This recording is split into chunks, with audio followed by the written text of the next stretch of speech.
Alright, so in this video, I'm going to solve the equation 3 to the power of x plus 3 to the power of x plus 3 to the power of x is equal to 243.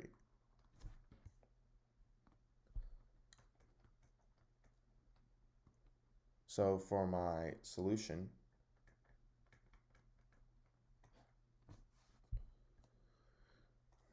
I'm going to first start by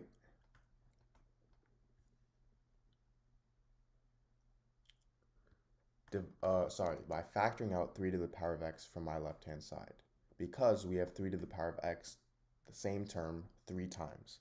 So I now have 3 to the power of x times, 3 to the power of x divided by 3 to the power of x is 1. So times 1 plus 1 plus 1 is equal to 243. From here, 1 plus 1 plus 1 is 3. So I have 3 to the power of x times 3 is equal to 243. And now if I divide both sides by 3, I have 3 to the power of x is equal to 243 divided by 3, which is 81.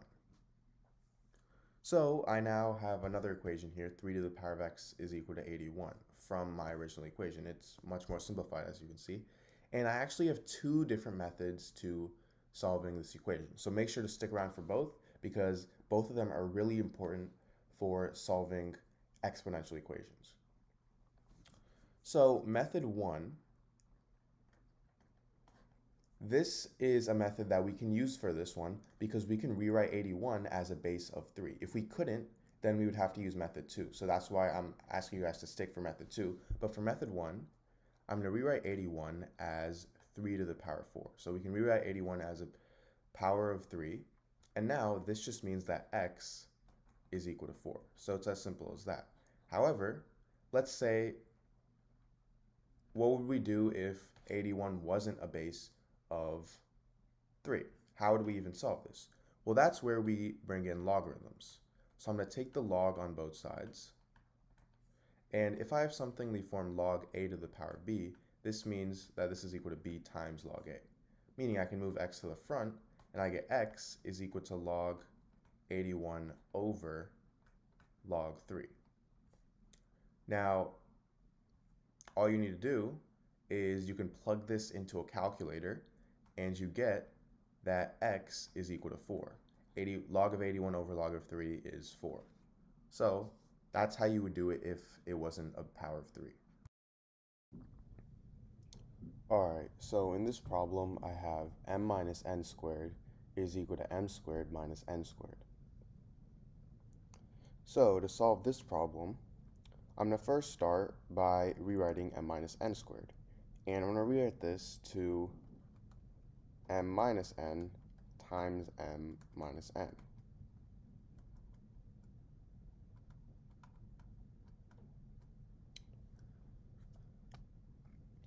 Now from here, I'm going to expand this by multiplying these two.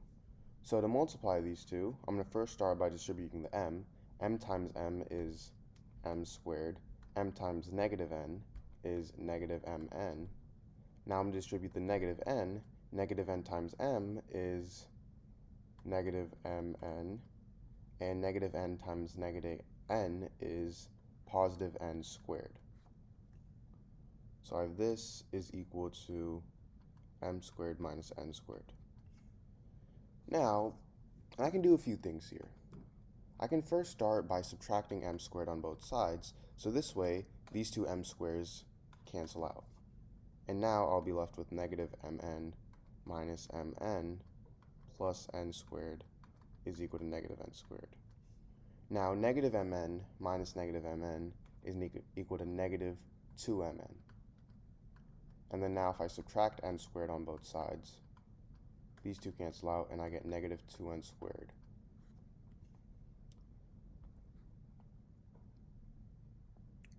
Now from here, I can divide both sides by negative 2. So then these two negative 2's cancel out, these two negative 2's cancel out, and I'm simply left with mn is equal to n squared. Now from here, I'm going to subtract mn on both sides. So then these two cancel out, and I get n squared minus mn is equal to 0. Now the greatest common factor in n squared minus mn is n. So if I factor out n, I get n times n minus m is equal to 0. So now this gives me two equations. I get n is equal to 0, which is already a solution, and I also get n minus m is equal to 0.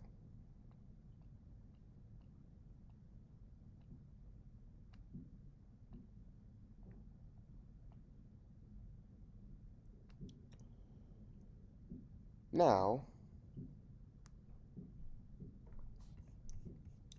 going back to our original equation, we have m minus n squared is equal to m squared minus n squared.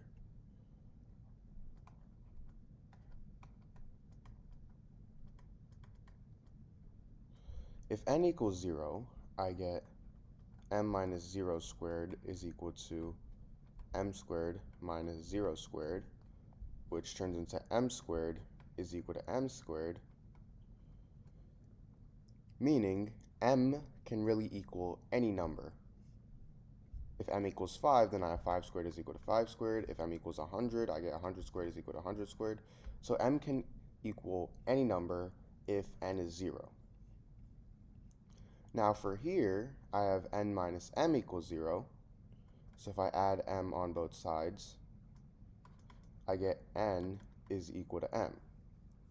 Now, if I put this back into my regular equation, I have m minus n squared is equal to m squared minus n squared, and I'm gonna rewrite n as m because they're both equal to each other.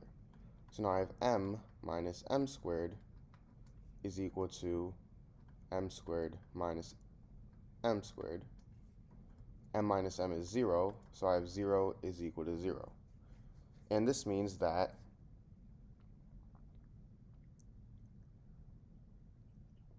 they're both equal to 0.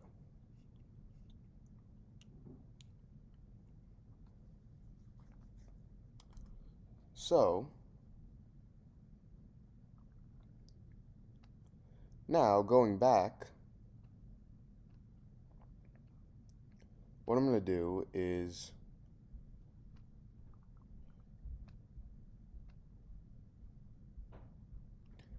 do a different method to solve this problem. So method 2 is, first let's rewrite the equation. We have m minus n squared is equal to m squared minus n squared. And now this time, I'm going to again expand m minus n squared to m minus n times m minus n.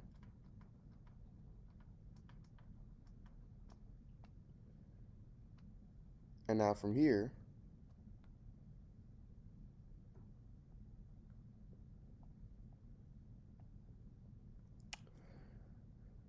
I'm going to rewrite m squared minus n squared as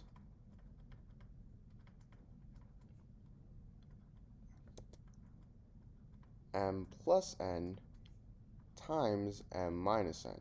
Because if I have something in the form a squared minus b squared, this is equal to a plus b times a minus b. So now, as you see, we can simply divide both sides by m minus n, cancel these two out. So now I'll be left with m minus n is equal to m plus n.